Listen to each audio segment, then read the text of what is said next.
All right, so let's talk kid-friendly hikes. There's a couple of tips if you are going to be hiking for kids, especially if it's the first time. First off, pick a shorter trail. That kind of makes sense, right? You don't want to go too long and overexert themselves.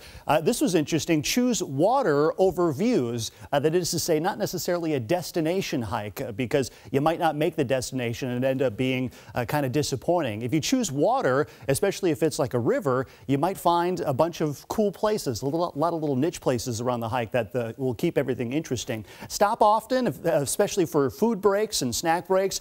Know when to turn around. Keep an eye on your kids, see exactly how they're feeling, how they're enjoying the hike, and of course, pack your patience. That goes without saying. All right, here's my top kid-friendly hikes. Number 1, Franklin Falls. I wouldn't necessarily say right now because there is still some snow out there. Best time is mid to late summer.